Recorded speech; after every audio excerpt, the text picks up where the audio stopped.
Се враќаме во студиото, тука е господин Златко Кузманов од Центарот за интегрирана безбедност, инаку и доктор по безбедносни науки. Господине Кузманов, добро дојдовте во студио 10. Благодарам за поканата и за можноста да поразговараме. Зборуваме за самитот на НАТО кој се одржува во Анкара во Турција. Самит кој е важен сам по себе, но самит кој се случува во едно прилично турбулентно време. Самит кој се случува каде што војната во Иран е се уште и завршена и не е завршена.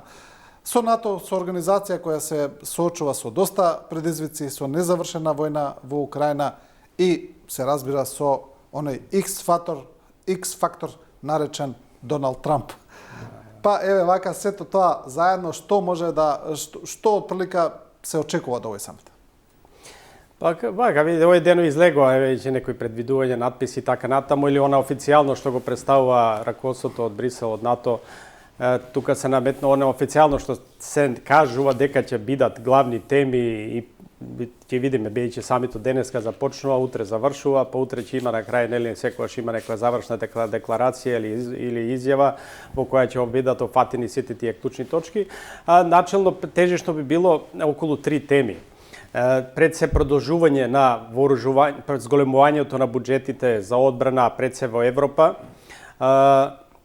Втора тема би била практично потврдување на единството или на колективната безбедност и определеност како членот 5 и единството за колективна одбрана. И трето, поддршката за Украина. Сега, ајде, ние мораме, нели, малку ако гледаме длабински вред, ние се членка таму и сојуз, али да кажеме и за некои работи, можеби што сепак не е се така гладко и така мазно и дека има тука одредени проблеми, одредени предизвици. Овој самит на некој начин се нарекува дека ќе биде пресвртница, историски дури и така натаму, во која смисла во промената на улогата или учеството на Соединетите американски држави во НАТО, каде што тие најавува дека ќе биде се намалено, односно во зголемување на улогата на европските држави од НАТО да ја преземат веќе конечно и практично одбраната на Европа во своји раце, а тука Соединетите американски држави само да помагаат. Тоа е она клучното и сега гледаме, ако се така поставени тие три теми, ако велиме зголемување на буџетите за одбрана и понатаму и тоа практично да се покаже, исто и зголемување на военото индустријско производство и иновациите, тоа значи уствари преземање на поголема обврска на европските држави за европската безбедност и тие го нарекуваат сега некој НАТО многу поевропско, НАТО или НАТО предводено од Европа, а не повеќе од Соединетите американски држави. Тоа би значило таа прва тема. Втората тема, практично покажување единство кон членот 5 или колективната одбрана, покажува борба на европските држави во НАТО да ги задржат Соединетите американски држави малце што подолго во НАТО, да не одат така брзо, нели, да го напуштаат, за да имаат време да се подготват, бидејќи они изјавуваат дека не се подготвени за некоја идна војна или предизвици, дали со Русија или со друго, односно не се подготвени целосно воено да ја штитат и одбранат Европа сами. И третото останува на, нели, поддршката на Украина, ако се мисли дека војната ќе продолжи, ако се најде некој мировно решение, веројатно тие напори ќе бидат во друга насока за реконструкција и стабилизација, бидејќи таму се предвидува сега да повторно да се издвојуваат силни милиарди и тоа НАТО, европските држави да се обврзуваат да се издвојат околу 140 милиарди евра за наредните 2 години. 2006-2007 140 милиарди, од кои 60 ги обезбедува Европската унија, веќе ги обезбеди 80, значи земјите членки на НАТО. Ние за тоа баш и не слушавме него кои земји тие 32 колку треба да допринесат практично во наредните 2 години. Ако се доне таа одлука денес и утре, ќе треба да се дадат 80 милиарди од земјите членки на НАТО за поддршка на Украина. Значи како ќе поделат тоа земјите членки, кој колку ќе учествува во тоа. Тука веднаш се наметнува за нас прашањето дали ние ќе даваме и колку. Тоа е одлука на сите, ние ќе даваме, колку ќе даваме, кој кажал, кој одлучил, како натаму, колку е тоа е сепак големо оптеретување покрај она, нели, текуно што се издвоја, не само за нас, него и за сите овие помали држави со послаба економија кои се членки во НАТО. И гледате сега, тука па јас би кажа друга специфика која забораваме и никој не ја збореше овие анализи неколку дена околу самитот на НАТО и овие пишувања што има и по медиумите. Пак се враќаме на сите забораваме на тактиката на председател Трамп. Нели, пред самитот се закануваше, праќаше остри пораки, не ве бранија повеќе, не поддржавте војната со Иран, зошто ние НАТО кога ние издвојуваме, вие не издвојувате ние повеќе, зошто американските граѓани да плаќаат за европската безбедност, тоа беа неговите изјави пред самитот на НАТО. Значи, пак она тактика, знаете, јас што веќе ја научивме, али никој изгледа не ја совладува, тој прво ќе се закани, како по стило, знаете, ќе изврши притисок на спротивната страна, ќе се закани, ќе наметне одредени остри реторики, спротивната страна се повлекува и прави отстапки. Истото го гледаме на некој начин сега, за жал, и во однос на самитот на НАТО. И е нормално се создаде тензија кај европските држави во НАТО, ветувања и пред генералниот секретар особено, да, ќе вложиме, ќе продолжиме со извојување па и преку 5% и така натаму, што малку е прашање колку е тоа реалистично за сите држави, бидејќи гледате се, вред, ако се определило, ако нема други решенија во Европа, јас ве гледам поинаку. Може и војна, веројатно може и до војна да се дојде, али ајде нека се исцрпат прво сите политички, дипломатски мерки и можности да не дојде до таа војна, дали со Русија или со некоја друга закана. Па ако нема разбирање од руска страна и трета, па тогаш еве Европа оди во ревооружување и се подготвува за некоја војна за 4-5 години, тогаш да кажеме нема друго решение, отишло се во лудило, веројатно ќе постои некоја војна. Него ајде да се искористат, јас моја логиката, утре јас сум, цел живот бил војска и така, но ќе ратуваме, ако се брани, треба се брани државата, не или таму кај што се сојуз. Али да се искористат сите претходни политички дипломатски мерки да не дојде до тоа. Да. Ние сега имаме еден процес, вооружување, спремање за војна, и практично нема никакви отстапки ни од руска страна, ни од европска страна во тоа. Значи, тука предизвиците се големи за овој самит, бидејќи евидентно е дека, видите сега, некој ќе каже, па дали ќе се повлечат Соединените американски држави од НАТО. Па тој процес е веќе започнат. Трамп тоа го кажа, председателот Трамп, и они веќе почнаа такви процеси, само не се експонирани толку во јавната. Нели прво беше најавено оно повлекување околу 200 и нешто офицери американски од штабовите и командите на НАТО. Тоа веќе се спроведува. Посебно во двете здружени оперативни команди во Норфолк и во јужната команда, јужното крило во Неапол.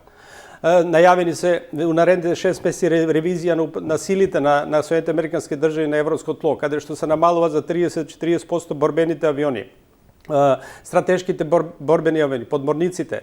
Еве се укинува распоредувањето на таа оклопна бригада американска во Полска, се укинува укинувањето една бригада во Романија и така натаму. Значи процесот е веќе започнат на ревидирање на силите на НАТО, на Соединените американски држави на европско тло. И сега тоа е веќе голем предизвик за европските држави на НАТО како да најдат хитни решенија за да ги доместат тие капацитети, бидејќи тие не се мали. Тоа ли е пораката што ја пратија Рути фон дер Лајен вчера, кога кажаа дека Европа мора да се подпре на сопствена одбрана и дека мора да се подпре на одбрана, да проектира одбрана без поддршка од Америка. Тоест да може сама да се брани едноставно.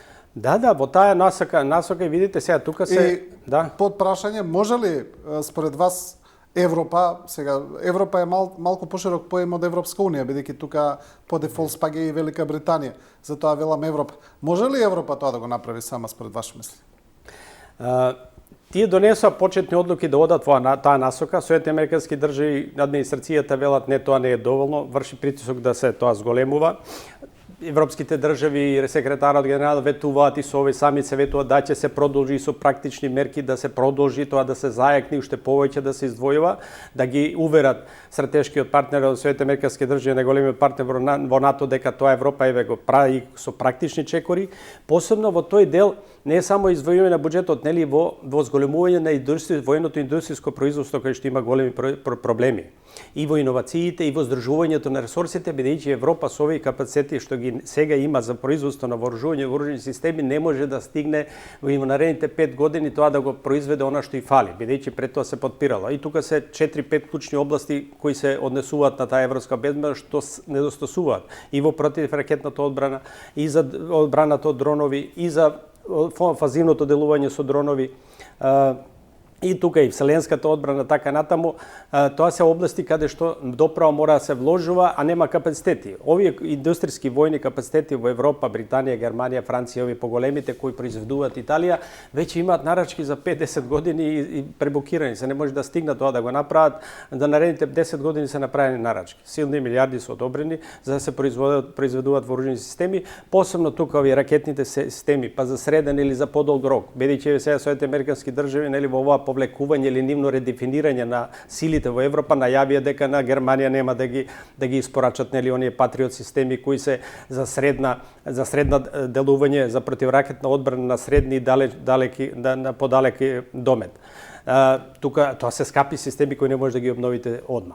Значи пред Европа, европските членки на НАТО практично за да преземат тие да биде тоа многу проевропско НАТО и предводено НАТО од европските држави, реално сите тие капацитети ќе треба многу време и средства да се заменат ако успеат да се заменат. И мислам дека тука Соединетите американски држави, ова што го реков на почеток, Трамп изврши притисок, ќе ги принуди да се издвојува уште повеќе, пак тие тука ќе поддржуваат ефектот, ќе го направат бидејќи не може, свесни се тие дека не може тие сето тоа да го заменат, сите тие капацитети што ги има Соединетите американски држави да ги заменат така брзо. Да, и веројатно дека, иако сите се обврзуваат дека ќе ги достигнат тие 5%, дека и тоа е тешко реалистично во догледно време. Ма не, тоа се големи средства, видите, тоа и само еви за нас, помалите држави и по другите овие средно развиени држави се спротиставија или има негодување Италија, Шпанија, Португалија и други држави, овде Унгарија, Романија, не Романија, Унгарија, па и други држави се на тоа има искажано незадоволство бидејќи трпи економијата. Ја затоа велам, пак се враќа, ако се веќе нема други решенија, треба се оди кон војна или Европа се брани, веројатно тогаш ќе оди на тоа, нели? Тогаш гледате како одат буџетите и во Русија и во Иран и кај има војна состојба, тогаш веќе не гледате колку ќе биде нели буџетот, него се оди, али велам, ако се исцрпат сите други мерки да и со Русија се преговарали она и Соединетите американски држави што го залага, ајде да постигнеме како стратешка согласност, разбирање со Русија, да се договориме да не дојде до војна и тие да се повлечат и овие да ги повлечат капацитетите да се намали таа тензија. Веќе ако тоа го нема разбирање, веројатно ќе оди, тогаш ќе бидат и повеќе од тие 5% ако се дојде до такви предвоени состојби во овие државите, тоа ќе биде катастрофа, нормално, нели, воени состојби од широки размери со несогледани последици за економиите и за развојот на државите. Да, американскиот председател Трамп се слушна по телефон со украинскиот и рускиот председател Зеленски и Путин пред неколку дена. Најавена е средба и со Зеленски на самитот на НАТО во Анкара.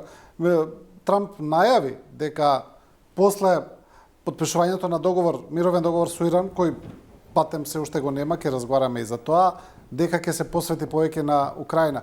Мислите ли дека сега американската администрација има капацитет доволно да се посвети на Украина за повторно таму да притисне да се постигне барем некакво примирие, ако не траен мир? Па има, тоа и го најавивме, тоа го предходните анализи дека се очекува и реков и јас дека Путин пред се реагира на позивите од Соединетите американски држави, Трамп за евентуално да седне нека преговарачка маса и да се прекинат дејствата и да се почне да се создават некои услови за прекина таа војна во Русија, во Украина.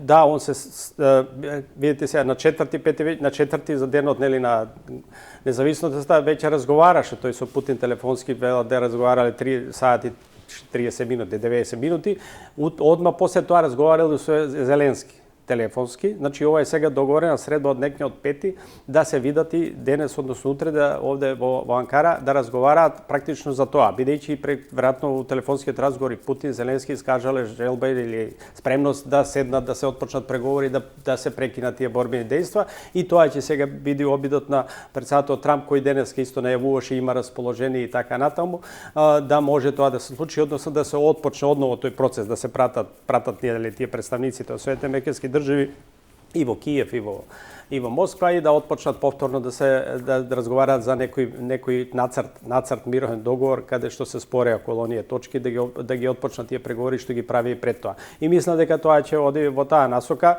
што ме веќе изјавија, ќе се видат и да очекуваме дека набрзо тие представниците на Соединетите американски држави ќе бидат пратени во Киев и Москва да преговарат повторно околу тие жешки костени прашања што беа предмет на недоразбирање и во претходните обиди и минатата година. Да. Кога зборуваме за Турција и незината улога на Блискиот Исток, таа се чини се поголема, особено во последните години, но тука и секогаш се зборува за тој некаков можен конфликт со Израел, бидејќи некако прераснуваат тие во два главни спротивставени ривали. Но аналитичарите велат дека тука веднаш се наметнува еден сериозен проблем. Турција е членка на НАТО. Било каков конфликт со Израел би ја доведал во прилично деликатна состојба организацијата. Затоа се зборува за создавање на некаков нов безбедносен пакт таму, кој би бил паралелен, не би значил да речеме исклучување на Турција од НАТО, но таа најавува некаква одбрамбена алијанса, ајде да кажеме, со Саудиска Арабија и со Пакистан. Како што некои веќе го нарекува блискоисточно НАТО. Верувате ли во таа опција дека е можна и реалистично да се случи до крај? Вака да подсетиме што не се знае. Уште 2015 година Соединетите американски држави бија иницијатори да се создаде тој блискоисточен сојуз, некој го нарекува нели арапски НАТО или исламски НАТО, него беше тогаш наречена иницијатива од Соединетите американски држави каде што сака пред заливските држави да ги обединат сунитските држави визави шиитскиот Иран. И таа иницијатива за создавање на арапски НАТО, така да го наречеме, односно блискоисточен сојуз меѓу арапските држави, од заливските арапски држави, пред се од сунитските правеци во исламот, тоа беше започнато уште тогаш. Сега, тоа не се реализира тогаш, беше и донесена одлука во Египет да се тоа направи на арапскиот самит на арапските држави, него од повеќе причини тоа не се направи така да биде цврст сојуз. Сега, ова преструјање на Блискиот Исток, имаме тука поместување на картите на Блискиот Исток големи. Ова се што случува и со Иран, и со Израел, така натаму. Допрва, мислам дека ќе има репозиционирање, преместување и делење на картите поинакви на Блискиот Исток. И тоа води во таа насока, обидите сега кој како со кого ќе направи сојуз. Бидејќи ова Саудиска Арабија веќе Турција се надоврзува на веќе склучениот стратешки договор меѓу Саудиска Арабија како најголема муслиманска држава со Пакистан, нуклеарна сила исламска држава. И Турција гледа тука шансата да се приклони кон тој сојуз, затоа што нели Саудиска Арабија има големи финансиски средства, Пакистан нуклеарна држава, а Турција е веќе има голема воена индустрија. И тоа тука веќе има најави да се приклучи Египет во тоа и Катар, во тој сојуз арапски или блискоисточен или така како да го наречеме исламски НАТО. Но тоа е противтежа практично и на обидите на создавање партнерство, гледате сега, партнерството па на Израел со Грција, со Кипар и посебно што е интересно со Индија. Бидејќи и тука е, гледате сега, Пакистан односот со Индија, тоа преструјање сега на Блискиот Исток, пред тоа беше позиционирање во однос на Иран, сега гледаме една друга позиција. Значи, секојаш, од друга страна, секојаш што арапските држави нели се позиционираат во однос на Израел. Значи, овој обид на Саудиска Арабија, Пакистан и Турција за некој сојуз, каде што еве се заинтересирани и Египет, можеби и Катар, се гледа во однос на стратешкото партнерство на Израел со Грција, односно Кипар, односно пред се со Индија, која, нели, со Индија, знаете дека и пред овој нападот, премиерот на Индија беше во посета на Израел и се повеќе се зајакнува таа соработка помеѓу нив. Значи, така го гледам тој дел, бидејќи тука се работи веќе за контрола на Блискиот Исток на безбедносен план, па и од аспект на ресурсите и од аспект на поморските тесни патишта. Гледате сега колку тие тесници добиваат стратешка важност, која држава го има тоа во своите граници, како Иран, што еве инсистира, и овој другиот ваму, нели, од делот во Црвеното море, Панамскиот канал, или доле кај во Индонезија и така натаму, и Сингапур. Гледате сега, тие поморски патишти и тесници добиваат стратешко значење во практично водењето на меѓународната политика и безбедност. Интересно е дека Грција и Израел одржаа поморски маневри буквално пред самитот на НАТО во Анкара. Некои кажаа дека тоа е на некој начин и сведна порака за Турција. Па да, ние знаеме односите, нели, непријателството и нетрпеливоста меѓу Грција и Турција, таа е константна. Сега на тоа се надоврзува веќе ова односот се по заострениот на Турција и со Израел. И противењето практично на Израел и бидејќи тие гледаме сега сите и Турција и Израел имаат однос стратешки однос кон Соединетите американски држави и сега гледате како Израел дури јавно се спротивствува да Турција да го наруши тој однос на Турција со Соединетите американски држави, посебно во наклонетоста на претседателот Трамп да и помогне на Турција да одобри одредени борбени системи, дали мотори за ставање функција тој новиот борбен авион на Турција или па да не продажба на F-35 каде што е блокирана таа продажба продолжува поради тоа што турците купија тој С-400 противваздушен систем од Русија. И тука е практично денеска, мислам, имаш изјава од премиерот на Израел, каде што јавно се спротивстави, даде јавна изјава, ние сме против и порака им прати на Соединетите американски држави, ние сме против да им продадете на Турција F-35 борбени авиони од најмодерните. Јас тука мислам дека ова што беше најавено, дека поизвестно е тука дека Турција ќе издействува да добие мотори борбени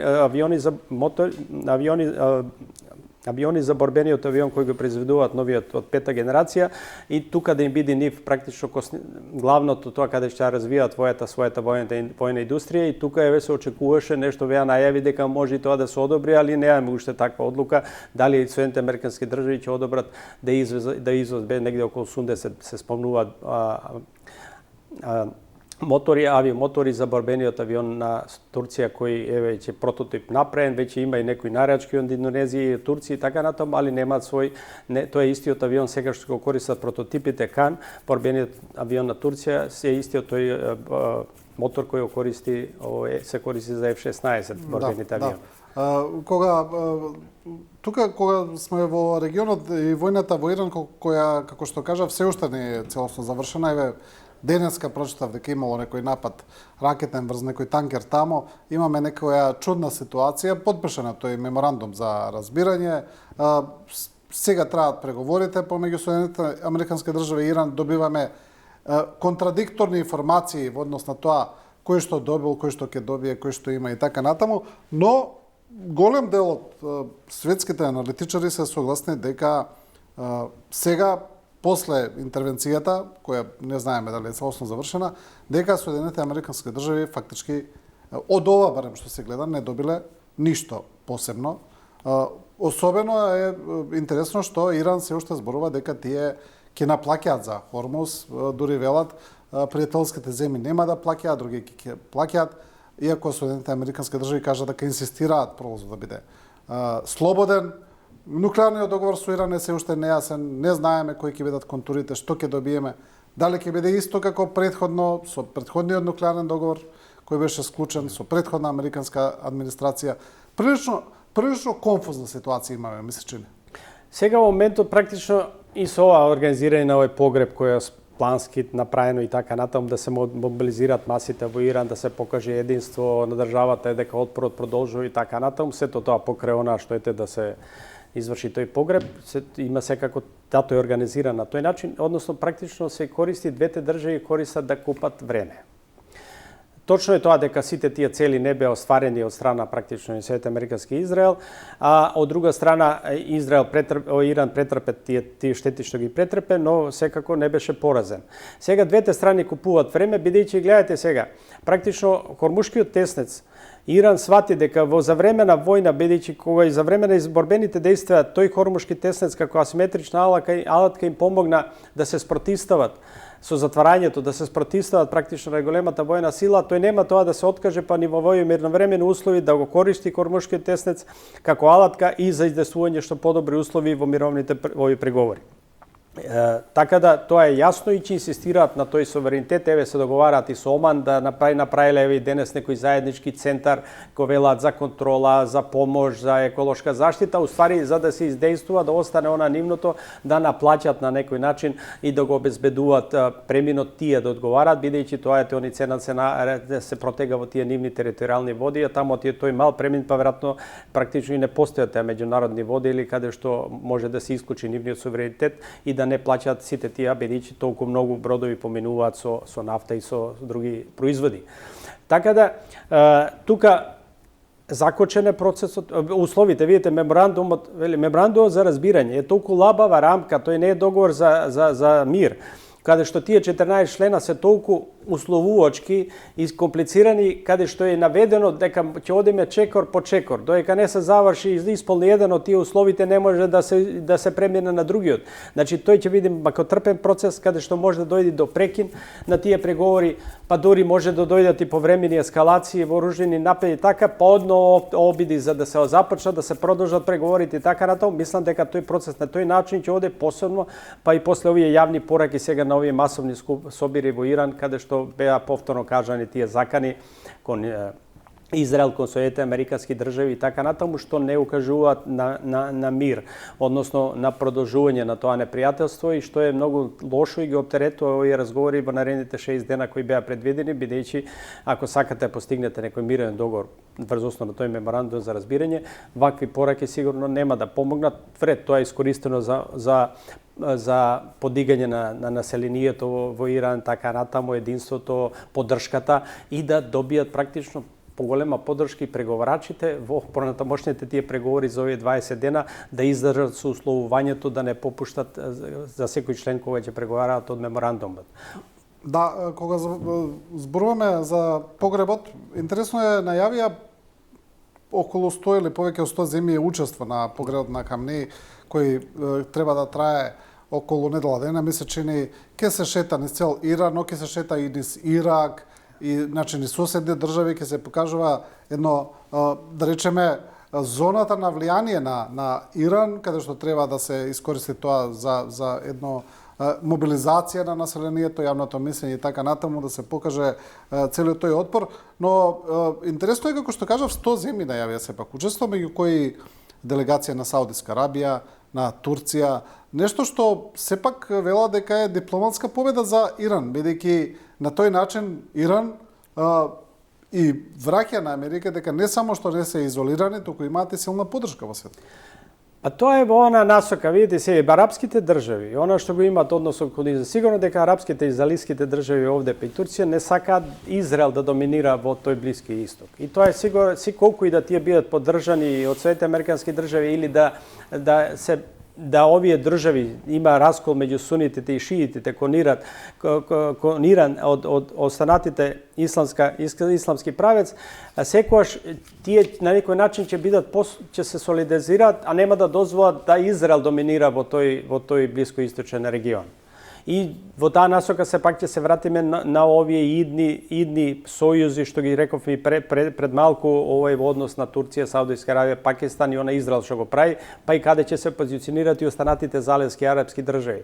Бидејќи тука овие држави веќе сега гледате, тука има и веќе поединечни договори од Иран повторно, ако се тие ракетираат, тука има амерички бази, веќе некоја соработка повторно се воспоставува како што беше и со Иран, со Катар, со Бахреин, со Саудиска Арабија, враќање одредени средства трговијата, тие тоа и пред тоа го има. Ако ова војна, тие беа тука практично искористени како база за напад кон Иран. Али тие соработката и економијата во одреден дел таа меѓу нив постои како арапски држави. Така да тука мислам дека во тој однос тоа не да го гледаме како победа или на Иран или издвојување предност, него сепак тие што се арапски држави дојдоа на погребот тие предселзалиските држави се во оваа насока што велам, бидејќи сигурно тие не го мразат толку Иран колку што не го сака толку Израел. Да.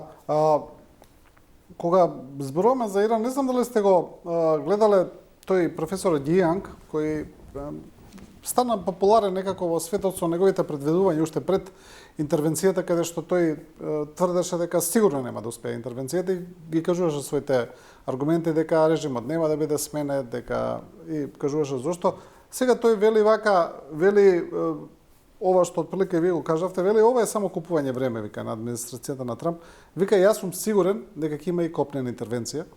Ги спомнува тие 60.000 трупи кои најавија дека се подготвени особено да интервенираат на тие иранските острови, на Харк и на другите. Вели, сигурен сум дека има сега, вели, лето, се чека да поминат горештините. Тој дури даде и таймлайн, рече, моја проценка е најрано декември, а најдоцна март. Дека, вели, нема да се откажат Соединетите Американски држави и Израел од интервенцијата во Иран. Што мислите за тоа? Па сега, тоа се веќе калкулации. Ако одиме сега логички, следно што следи, ова ќе помени летото, ќе се проба со овие 60 дена нешто да се направи.